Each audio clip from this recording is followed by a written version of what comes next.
The exhibition focuses on works of art made in the southern city of New Orleans in the late 19th and early 20th centuries. Prior to the Civil War, New Orleans had been one of the biggest cities in the United States and the largest city in the South, but beginning in the late 19th century, its position began to decline. Newcomb pottery in New Orleans was one of more than 100 art potteries established in the years around 1900 in the United States. Many cities had art potteries, and a few, such as Boston and Cincinnati, had more than one. There was even a Nashville art pottery in the 1880s, and it was actually located here within the neighborhood of the Frist Center. Newcomb pottery was one of the longest lasting and largest of its kind. It was in operation from 1895 until 1940, and it is estimated to have produced at least 70,000 works. Newcomb pottery is unique for being part of an education institution for women in the South, which is Newcomb College. The pottery was made by faculty, undergraduate and graduate students, and graduates in the art department. It offered an unprecedented opportunity for Southern women to train as artists, and it was intended as a path for employment at a time when there were few other options for women. Historic photographs blown up and interspersed throughout the exhibition help tell this story. All the photographs we used were taken when Newcomb College was located in the Garden District on Washington Avenue in New Orleans between the years 1892 and 1918. In the photograph here, you see a group of students in a classroom in the Pottery Building in pottery decorating class, and many of them are working on a tall vase similar to the one that you see in our exhibition pictured on the left, which is by an artist named Harriet Coulter Joor, one of the most talented of the Newcomb decorators. The classroom was specially designed for pottery decorating and provided a beautiful, well-lit environment in which to do inspired work. Newcomb pottery was deliberately a Southern product. It was made in the South, primarily by Southern women who used Southern clays. The motifs are almost exclusively the floral and fauna of the Gulf South and include daffodils, coastal violets, oriental poppies and blue crabs, rabbits, and fish. Actually, one of the things that really occurred to me as I was assembling this slide is that the focus is never on the human figure, and thus the pottery safely avoided the problem of teaching women to study the nude. This slide shows a selection. This is actually a legitimate concern at the time, teaching women how to draw from the nude. And so this slide shows a selection of early Newcomb pottery made before 1910, when the Newcomb palette and style were established. Cobalt blue and sage green predominate, with yellow also being an important color. The motifs are large and repeated, and the glaze is shiny and clear. A wide variety of shapes were made, but all were simple forms. Although first and foremost works of art, the works were also functional and intended for a domestic interior. The exhibition surveys the entire history of Newcomb pottery and also includes examples of works made after 1910, when a matte glaze was introduced. Many other American potteries, including Rokewood and Gruby, were using matte glazes at the time, and they were appreciated for being restful on the eyes. The women kept up to date with the latest artistic trends and always sought to remain current with new concepts of modern design. In the bowl on the left, we see Art Deco motifs, popular in the 1920s and 1930s, and the vase on the right features a repeating floral motif and is an experiment in abstraction. Newcomb pottery was a quasi-commercial enterprise. The pottery was sold and the women were paid. Archival research has shown that the women were paid less than at other major art potteries, and their work was priced lower as well. Not all the women sought to make a living off their work, and those who did struggled. We know that many of them lived at home with their parents, and some were married and did not have to be truly self-supporting. To maintain standards, the faculty judged each work, and only if it passed was it placed for sale. This photograph shows the sales room at Newcomb Pottery. After 1900, there were sales agents all over the United States, from San Francisco to Boston, including in Chattanooga and Knoxville, Tennessee. Also after 1900, Newcomb Pottery began systematically marking its wares on the bottom with an NC for Newcomb College, and with other ciphers, including most importantly that of the woman who decorated the piece. Newcomb Pottery also employed a sticker that emphasized that each work was unique and made in New Orleans. So here you can see a sticker on the bottom. Beginning in the first decade of the 20th century, Newcomb Pottery began diversifying and producing other arts and crafts besides pottery, including jewelry and metalwork, embroidery, book arts, including illustration, book plates, and book binding. They also produced calendars and greeting cards. And many of the same motifs that were used in the pottery were also used in the other arts and helped to contribute to the recognizable Newcomb style.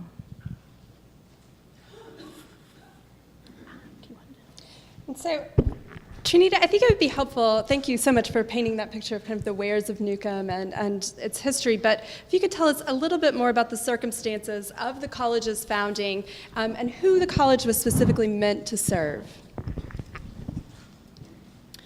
So Newcomb College was the first degree-granting women's coordinate college in the United States. Harvard actually had an annex earlier, what eventually became Radcliffe College. However, it wasn't a degree-granting institution until after Newcomb came along. So Newcomb was under the umbrella of Tulane University, a school which began as a public medical college in the early 19th century and became a private university with a donation from Paul Tulane in 1882. And Newcomb would serve as a model for other women's coordinate colleges, including Barnard at Columbia and Pembroke at Brown. In the aftermath of Hurricane Katrina, there has been a merger between Tulane and Newcomb, and there is now one undergraduate college for both schools. So Newcomb College was founded by the woman you see on the right. Her name is Josephine Newcomb, and she was a wealthy widow whose two children both died young. She had a son who died as an infant and a daughter who died at 15 of diphtheria. And the college is named in honor of the daughter, Harriet Sophie Newcomb. And Ella, the painting here on the right is actually by one of the Newcomb artists. I think it's very interesting to note that the donation that Josephine Newcomb made to Tulane University specifically stated that the college was to be for white women. Paul Tulane also specified that his donation was to be for white persons, and Tulane and Newcomb did not integrate racially until the early 1960s, and in fact, they integrated after the New Orleans public school system did. The student population at Tulane has historically been predominantly Protestant. So in 1919, about 62% of the students identified as Protestant, 20% as Catholic, and 12% as Jewish. So Newcomb College has long had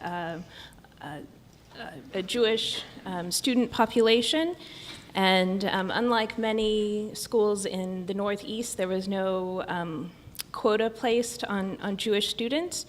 So that is one area where the school has been particularly progressive.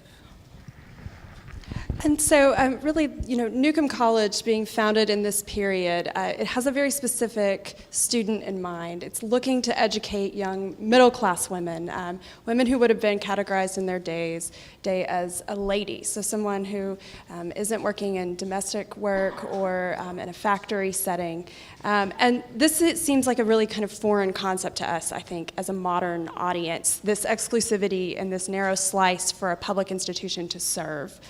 And so I think it would be helpful at this point if Vivien, who's a professor of art history, to give us a little peek about what exactly the people who founded Newcomb were thinking in this period and why they had these kind of prejudices about what a lady was supposed to look like and do. Well, thank you. We had met earlier to talk about some of our ideas, but Trinita didn't say anything about not representing the body. And if I knew that she was going to say that, I would have brought in an image by the artist Thomas Atkins that some of you might be familiar with. But Thomas Atkins was a prominent artist at the end of the 19th century who lived in Boston and also commuted with New York. In Philadelphia, he lived in Philadelphia and went to New York a lot. And he taught at the Philadelphia Academy of Fine Arts. He was a major teacher and artist. And he was teaching a class and believed that both male and female students should be able to study the male nude. And that's in the academic tradition. If you're going to become an artist in the 19th century, you were going to want to create usually a history painting that would give a narrative about an important historical event, and you would have figures, and the figures would be heroic, and it would be based on your studying first ancient sculpture and then an actual nude figure. Women were not allowed into the academy in Europe and in the United States until the end of the 19th century. So Thomas Atkins is one of the first teachers to teach women students. And when he removed the loincloth of a male model in 1886, he was fired from the Pennsylvania Academy of Fine Arts. So all of the pottery that you're seeing here, it's dealing with the very themes that women are associated with.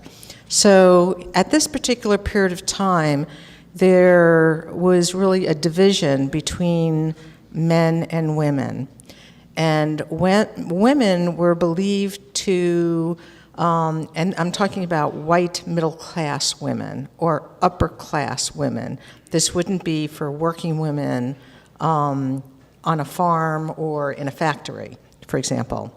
But for middle-class white women or upper-class white women, the cult of true womanhood was the dominant ideology, and it consisted of piety, purity, domesticity, and submissiveness. And so, and you all know in terms of how women dressed in ways in which their bodies are completely covered. So, and it's manifest here in this wonderful illustration by Winslow Homer from Harper's Weekly. It's done during the Civil War. And what I want to point out is that you're looking at these women in their domestic roles. So here, it is during the Civil War, they're not on the front. They are at home darning socks or writing letters to their loved ones, or they are nursing, or nuns nursing, helping to write letters to somebody who's very, very ill. So this work by Homer, who is a contemporary of Atkins, is really it's illustrating exactly what I'm talking about. Men and women lived in two separate worlds, except when they were home together. And that's manifest here. You've got the men here, and they're the soldiers, but the women are cleaning for them. And they're not going to be joining them when they're actually on the front. Whereas here you're seeing the men, they're ill, the women are taking care of them. But again, women are going to they're in this domestic caretaking sphere rather than any other sphere. Here are two other, here is a Thomas Atkins. There we go, I forgot I brought him in. This is a work of art by Thomas Atkins. And Amelia Van Buren, in fact, was an artist who studied with Atkins. And you're seeing her seated in the chair. And this is a work of art by John Singer Sargent. I'm bringing these two paintings in because they're really showing you this idea of the cult of true womanhood. They're located in the domestic sphere. Not only are they located in the domestic sphere, but they seem to be trapped in that space. So that for Sargent's painting, this woman is on this couch, and you don't have a sense that she's going to be able to move from it. In fact, she doesn't seem as if she has any thoughts in her mind. And furthermore, if you take a look at what she's wearing, it matches the setting that she's located in. That's not accidental. A woman who, if she's going to be meeting somebody, if somebody's going to come calling, would dress in something that would allow them to merge into their interior decoration. So women, keep that in mind the next time you have a dinner party. And we're supposed to create this comfortable, pious home for their husbands who come home from the hard day of work out in that real world that they don't have access to. And they're going to wear something that matches with their interior setting. So they're one more beautiful object inside an interior setting filled with gorgeous objects. So here, everything you see here, that fabric on the sofa is just stunning. And here you have a painting above, and everything here is really quite beautiful. Here in Amelia Van Buren, she also is trapped, and she seems to be a little depressed. And in fact, she was diagnosed as suffering from neurasthenia. And I don't know if you know about that illness, but women were at this time, by doctors, were told that when you were having when it was that time of the month, when I was younger, and a lot of you are going to know what I'm talking about. Susie came to visit, right? My students, they're like, Susie, what are you talking about? Like, but anyway, women were considered to be suffering from depression and literally a wandering uterus. And they were diagnosed with this illness, and with this diagnosis, they were given bed rest and they weren't allowed to do anything. So we know Amelia Van Buren was diagnosed with this illness. So what happens is, at the end of the 19th century, and it's the period we're talking about here, the so-called New Woman emerges.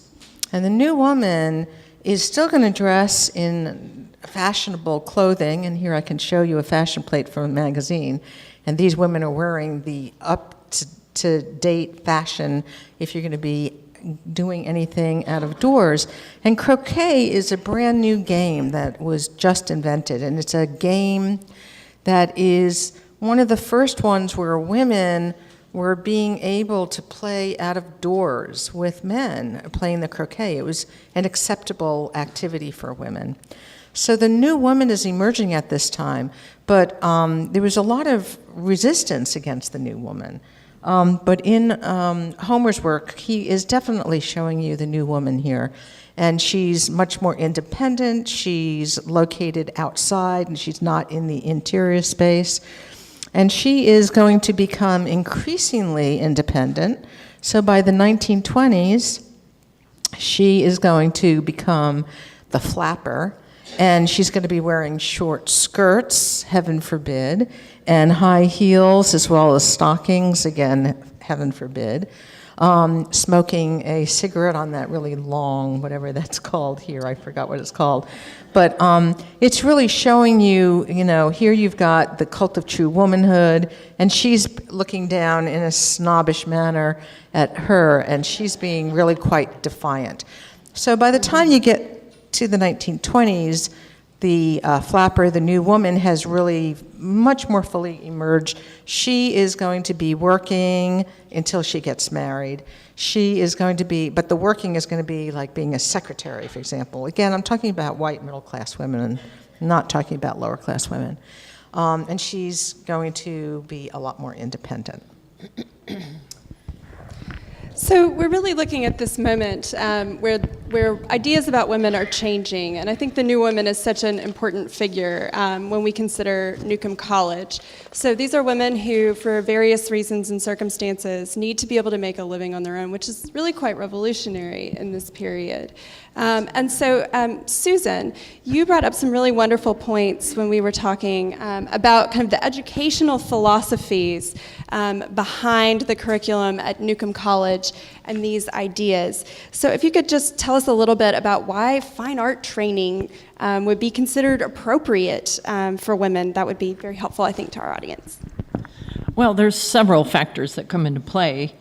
And they go back as far as the arts and crafts movement in England, headed by William Morris, where the interiors of homes were decorated with handmade goods, handmade wallpaper, handmade drapery, handmade furniture, handmade desk accessories, and handmade pottery, and a lot of other things. And the idea was that you created this kind of utopian workshop where people had the time and the skill to make everything they made well designed, well executed. And so that had a lot of influence on the nature of the Newcomb Pottery School. Then there was also a movement to bring art education into the school systems. Previous to Ellsworth Woodward, there were less than like 30% of schools across the country that had any kind of art education. And a lot of educators at that time saw that this was a problem because we would be creating mediocre products, we would be creating inferior products that could not compete with the European market. So there was definitely a movement to improve the aesthetics of produced objects. Also, there was the desire to bring women into the workforce because a lot of women had, of course, lost their husbands in the Civil War. So there was a post-Civil War concern for people being able to support themselves and their families without the main breadwinner. And so women of, as Vivien said, middle and upper class needed to maintain their dignity by not going to work in factories. And so they're trying to create a contrast between the factory environment, which has a lot of clanging and a lot of fast movement, and contrasting it with a workshop where everybody, you can see in these photos and previous photos where it seems to be a very quiet and serene environment where people can take their time to create a beautiful design, take their time to execute it well, which is, counter to the goals of a factory. And women were encouraged into these workshops because they could bring to the workshops their domestic skills. They already had hand-eye coordination skills from their ability to, like you said, darn socks and cook, whatever. Also, they had a keen sense of detail. A lot of attention was paid to detail, and this kind of work required attention to every detail of the object. And they had a good sense of design because of their clothing and because of the jewelry they wore.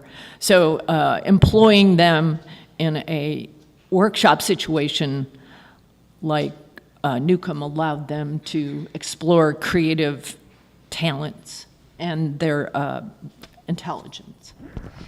I think that those are all really great kind of background information to see kind of the motivations of the students and the faculty. And I really like what you were saying about kind of traditional women's work. Whenever you're in the exhibition, so many of the things that we see are embroidery or jewelry, things that are associated with female adornment and traditional skills. But unfortunately, those skills also were often devalued in their period, so they weren't considered fine art, they're applied. And again, I think that those are great points about the arts and crafts movement's role in having us reevaluate these objects really as true artistic creations.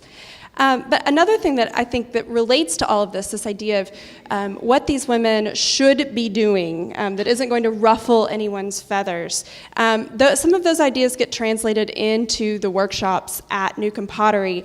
And I think one of the most surprising things that a lot of people learn about Newcomb is that the women who are training in the pottery aren't throwing the pots themselves. So Trinita, I'd love it if you could kind of walk us through the process that they used, and then we can really dive into what kind of motivated these decisions.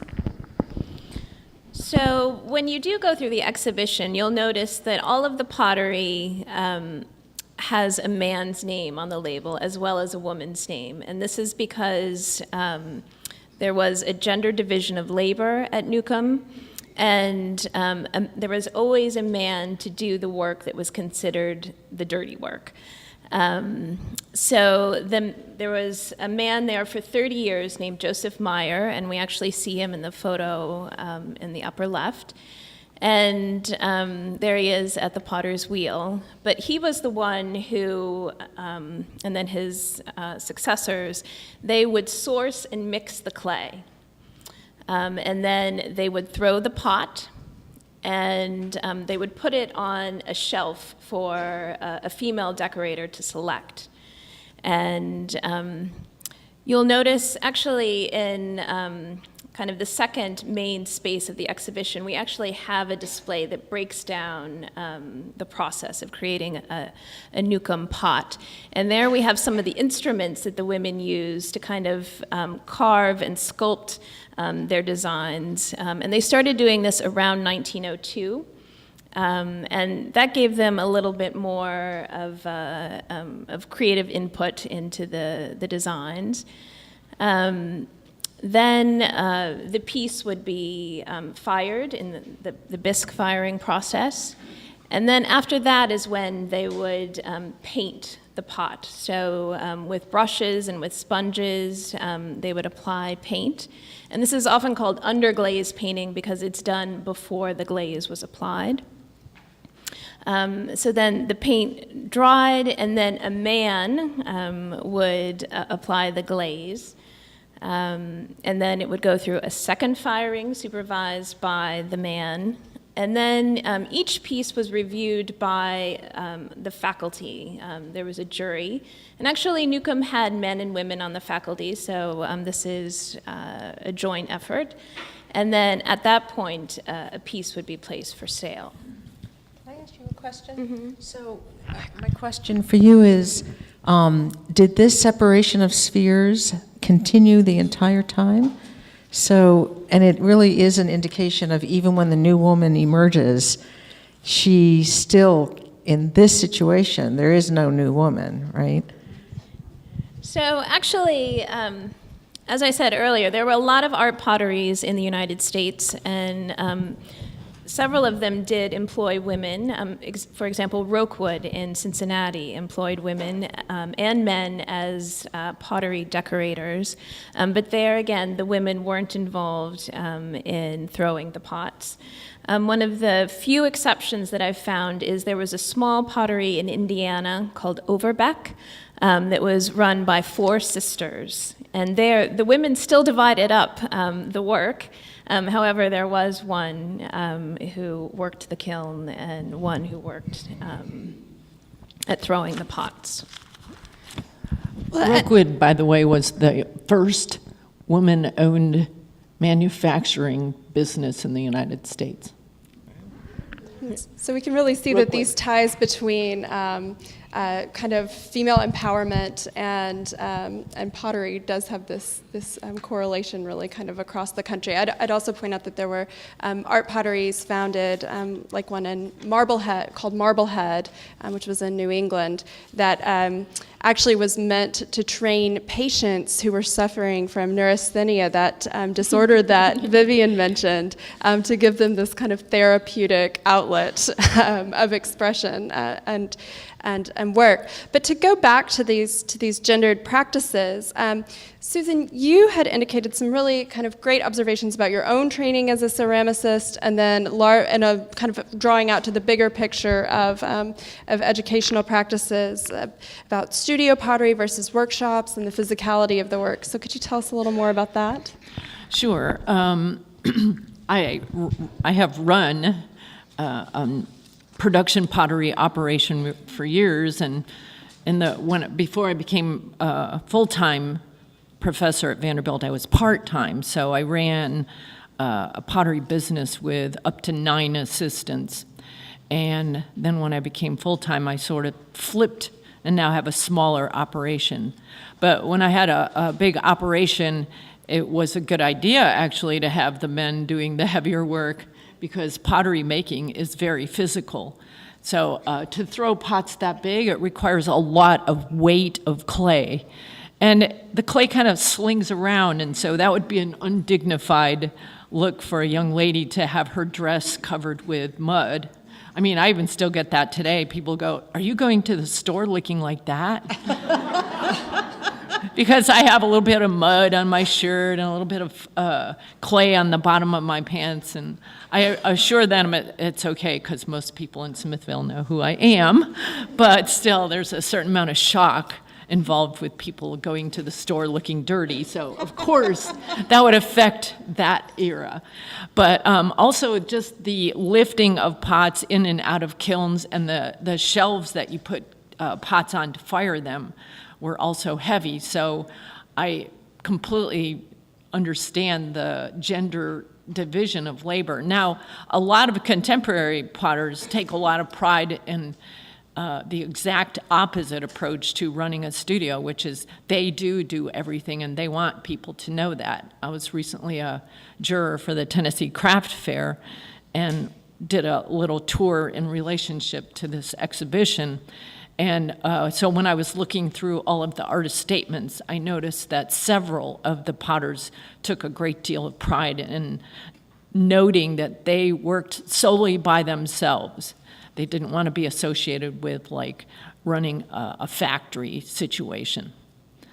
But in those days, the women were thought to be more qualified for the design aspect because of their understanding of interior design and jewelry and fashion. So I've addressed the studio potter versus the workshop, the physicality of the work, and I also talked about rokewood. So was there something else you wanted me to cover? I think that you've done a wonderful job of kind of painting those distinctions. You also had mentioned kind of some gendered perceptions whenever you were in school about the type of work that was appropriate. Oh, yeah, that's right.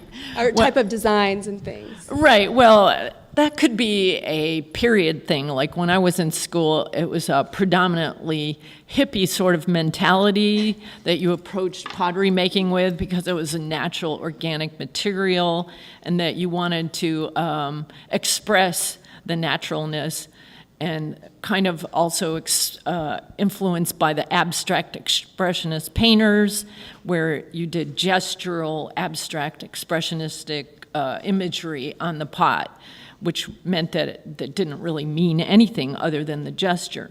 So when I came along and I started doing things like flowers on pots and trees and landscapes, this seemed to be unacceptable.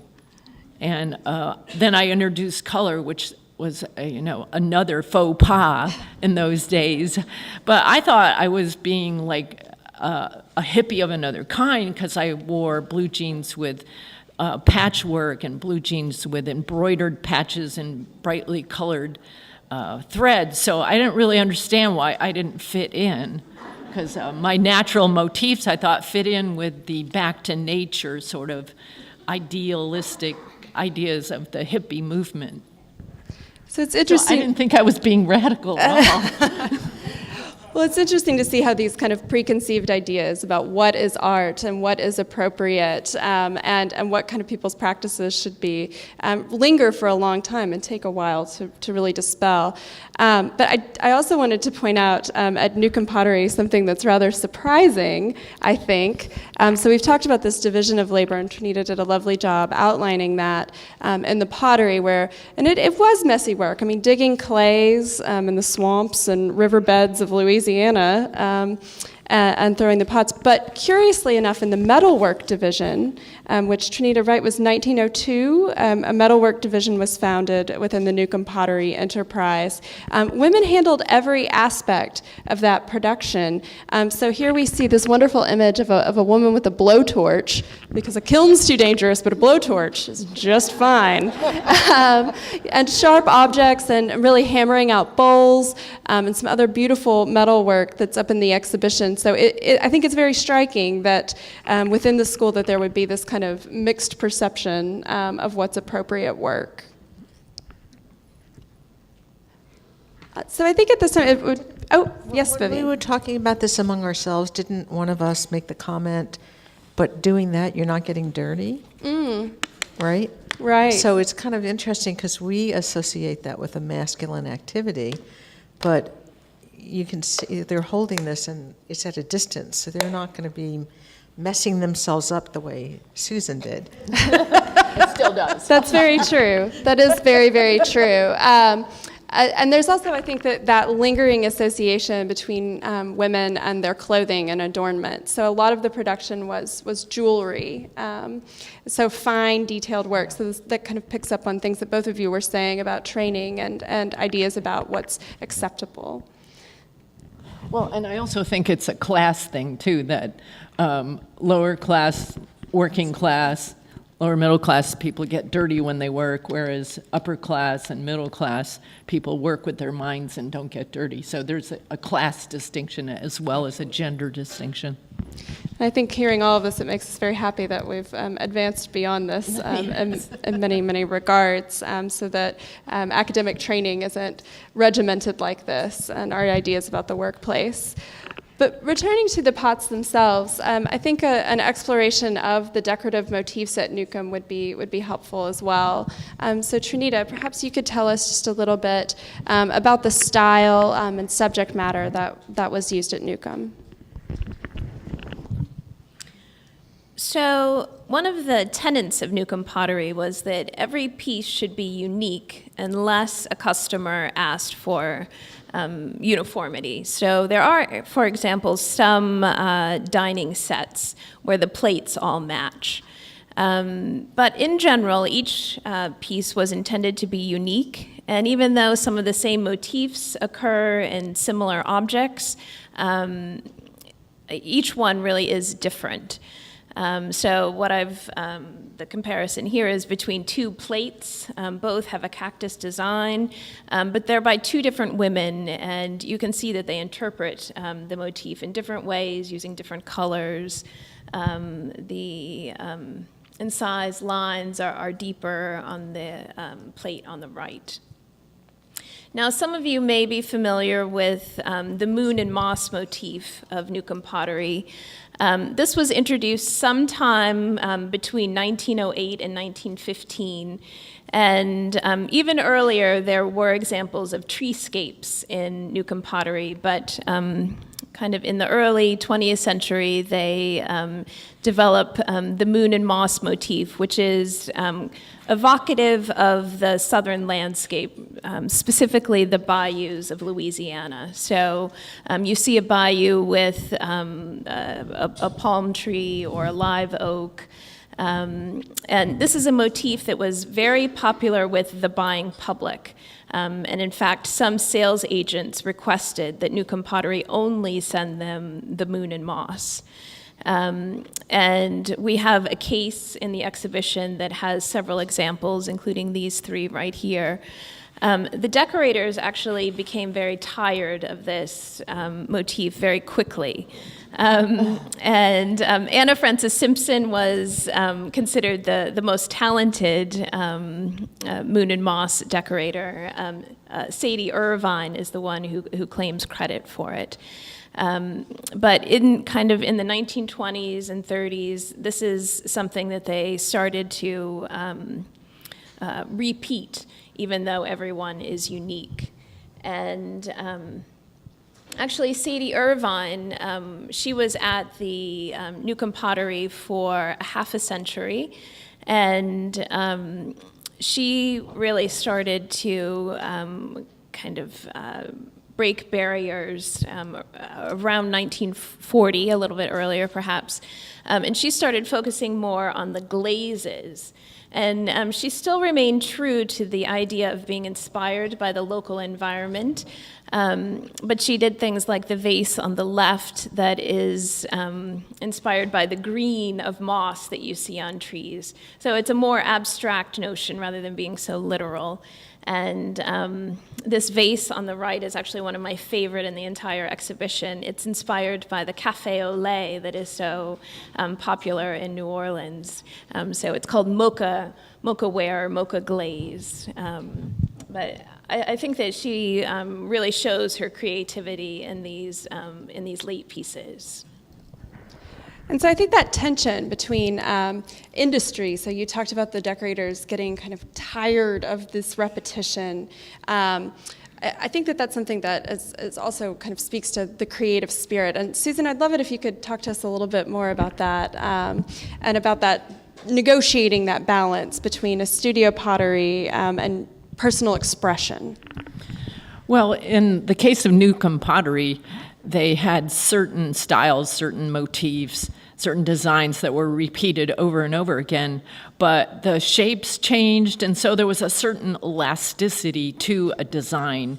And like Trinita said, that you might have the same design, but you emphasize the negative space more, you change up the colors, you blow up the leaves more than the flower, you place the flower in a different location on the piece depending on the shape. So that's actually kind of how a lot of artists work. They do variations on a theme and they set up their own parameters and then explore answers to that problem. And so with setting up the problem like that, in art there's more than one right answer. So that's how come you don't have to have a manufactured item where this one looks exactly like this one, exactly like that one.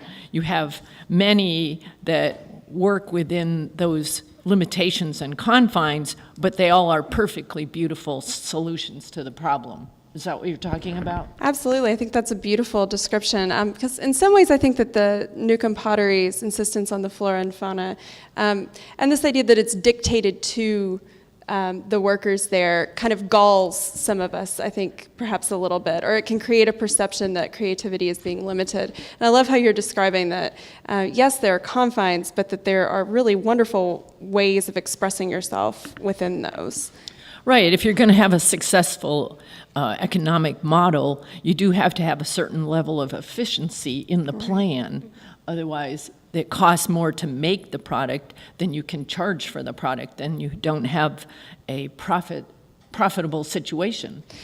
Yes, so, and that very much, I think, speaks to the idea that Newcomb has a look that's marketable. And Trinita, your example of these later pots that were more abstract, even though perhaps they fit in more with predominant kind of tastes of the period. Susan, you had mentioned things where glaze and gesture are overtaking the importance of figurative work. Even still, because Newcomb is ingrained in this idea that it needs to be literal and representational, it's working against them and ultimately leads to the Pottery Enterprise's closure. Is that right, Trinita? When did it close? 1940.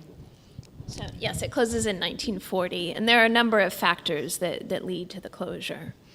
But one of them is that the pottery program wasn't attracting as many women at the time. Actually, looking at it from a positive point of view, there were more avenues opening to women.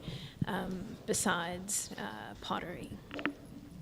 Well, moving to kind of a little bit of a post-Newcomb, Susan, you supplied us with these wonderful images of your work from your studio pottery and your designs. So I'd love it if you could tell us a little bit more about your method and inspiration. Well, obviously I'm a little inspired by Newcomb because I like the taking the roundness of the piece and repeating the pattern or having an alternate repetition. Like on the rim here you have the alternating burgundy flower, and then inside the bowl you have the alternating yellow flower, and then the background it's yellow and alternates. So there's multiple patterns of repetition. And I have done, literally hundreds and hundreds of pieces with the melty flower motif. And when you get a successful image like that, you try it on, well, okay, it worked really well on bowls. Let's try it on vases. And so there's a similarity here in that you put the most interesting part of the design on the high spot of the pot, like where when the viewer first sees the pot, they're looking at the shoulder or they're looking at the high spot of the belly. And so then you have the veins or you have the leaves or the stems running down the length of the pot, and that dramatizes the pot's tallness. In my situation, I have the glaze actually melting down the side to dramatize the long part of the form. It's really a lovely melding of these representational motifs and then a really expressive glaze pattern and beautiful forms. I think the ladies of Newcomb would be proud to have you as an heir to their style and motifs. Well, I would also note that their favorite colors were blue and green, and I do have a lot of blue and green. And when I went to school, it was a complete no-no to use blue. And so I love the color blue, and a lot of my customers love the color blue. So I really had to ignore that, a criticism of my work. It's funny, sometimes the public doesn't know what they want until they get it, correct? Right. And this is the final example that you had shared, or that we had discussed. Maybe you could tell us a bit about it. Well, the pottery, Newcomb pottery used indigenous imagery in their work. And so when I moved to Middle Tennessee, which is so beautiful, I started using tree motifs and flower motifs. And then I started using like more dramatic images. Like this is a Tennessee tornado. And you can see the hills in the background and the tornadoes coming toward you. And you can see the wind is blowing the trees in the background so that the branches are almost pulling over. And then in the middle ground, you can see the leaves. I remember I've never actually been through or seen a tornado, but of course I see them in the news all the time. And we did have a really big windstorm, and the leaves were blown off the trees and were plastered on everything. So that's where the leaves in the middle come from, is the wind being so strong that blew all the leaves off the trees. And it's in a little window because I'm like looking out the window to see if I should be, running for dear life from this tornado. But the Newcomb pottery also used little geometric motifs to square off different sections of a piece. And so I think thank you. Again, they're really beautiful pieces, and it's not an extended commercial, but her work is available in the gift shop. If you'd like to even just put your eyes on it, I think one of the other things with pottery is seeing it and touching the work is really important to kind of evaluating it and to understanding how it would be used. Can I say one more thing? Sure. There are other potters in the gift shop who do the Newcomb approach to pottery surface enrichment, which is carving. And I can't think of her name at the moment. I'm having a mental block. But you do the carving of the image, and then I guess it's kind of too technical for people that don't know, but the underglaze is actually a metallic oxide that's been mixed with water, like copper carbonate makes green and cobalt carbonate makes blue. And so if those metallic oxides are pounded down into a powder and mixed with water, you can brush them over the carve texture and then kind of hit the high spots with a sponge. And so the coloration will be denser in the texture and less dense. And then you cover it with that clear glaze they're talking about. And so there's a woman, Audrey, who does that with her work. And she also does local fauna. Yes, Audrey Deal McEver, I think is her name. Thank you. But that was a really beautiful, I think, discussion of what it was like to apply the surface ornamentation. When we looked at Trinita's kind of breakdown of the division of labor, one could get the kind of false impression that the men are doing the lion's share of the work, I think, by it. But when we understand these underglaze processes and carving, we really see the level of artistry involved in these pots. And so they really are a testament, I think, to the ingenuity and creativity of these women. But just to wrap us up, Vivien, during our discussions, you brought up some really great connections to how Newcomb related to kind of where art went afterward, and what kind of the perception of female creativity and how that changed. So I talked about the separation of spheres and the emergence of the new woman, but one thing that I didn't talk about is the fact that ceramics is considered to be a female creation, just like sewing or embroidery. So that was not considered to be quote-unquote high art. If you were a high art artist, and I'm now moving into the 1970s with the women's movement or the feminist movement, if you were going to be creating paintings on a large scale. So in the 1970s, Judy Chicago had, in California, decided that she was going to teach only women students in an art school, and she was going to encourage women to become artists and to become professional artists. And she created this work that's known as the Dinner Party. It's now located in the Brooklyn Museum of Art in New York. And what she did with this, it's a collaborative effort in which she herself learned how to make pottery, and she learned and had other people assist her in doing embroidery, and everything that you see here is handcrafted. And what she is saying is that, number one, an artist is not working by himself, like Leonardo da Vinci or Jackson Pollock, to create a work of art, but instead is collaborating with a lot of other women. So hundreds of women did this.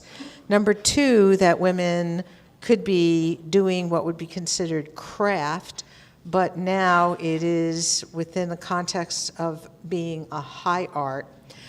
And she is creating this dinner table with 33 placemats dedicated to 33 women who have been excluded from history, and reinserting them into her story. And then can we go back just 1 minute? Or you can see the ceramic floor here and then go forward, thank you. And you see the writing on the ceramic floor right behind the plate. There are 999 names of other women in history who have been forgotten. So for us today, we forget how far we've come. And but nevertheless, in 1970, this is very, very radical to reinsert these women. So each place setting is dedicated to a particular woman who has been forgotten, at least in the 1970s. Virginia Woolf, you may know, wrote an amazing book, A Room of One's Own. She was a writer who had been ignored in the feminist movement. In fact, I took the first women's studies course at Ohio State University as an undergraduate in 1970. And we studied Virginia Woolf, A Room of One's Own. So Judy is dedicating this to all of these forgotten women. And these are the plates that she and her other people worked. All these settings that you see here are done by the women. Even the goblets are done by them. And if you take a look at the form of the plate, the circular form, what Judy Chicago argued, and other feminist critics at the time, They argued that women automatically would focus on circular forms, and you see it over and over and over here. And they argued that these circular forms were unique to women. So Lucy Lepard, for example, a critic, had also made this comment, and that women are always going to be focusing on the circular form. And then Judy takes it one step further, and she deliberately is creating this circular motif that looks similar to the female anatomy. It's called vaginal iconography, and she's pretty much saying, you know, the phallus, you can see the flying phallus in ancient Greek art, for example, and she's saying, well, let's have this form, and let's celebrate this. So I really think, I don't know if Judy, and I should have asked her before I came in, I should have emailed her to say, did you know about the Newcomb pottery? I'm sure she did. Well, and really, this is also, I think, going full circle from not studying anatomy to focusing on it, and from and really having a contemporary artist, and of course, Judy Chicago is now so kind of ingrained in the way that contemporary art is taught to undergraduate students and graduate students and artists and art historians as well. But she really is taking these motifs, and she's also taking these crafts that are, I think, emblematic of Newcomb and translating them so that we're seeing them in an entirely different light. We have time for just a couple of questions. So does anyone in the audience have any questions for us today? We probably have time for one or two.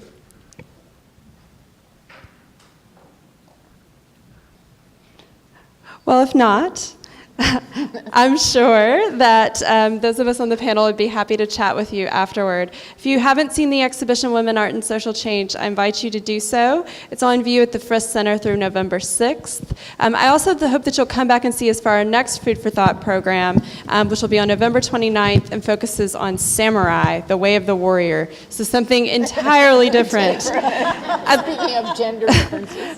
And I'd like to thank our panelists, Susan, Vivien, and Trinita, for all their works. Thank you. Thank you.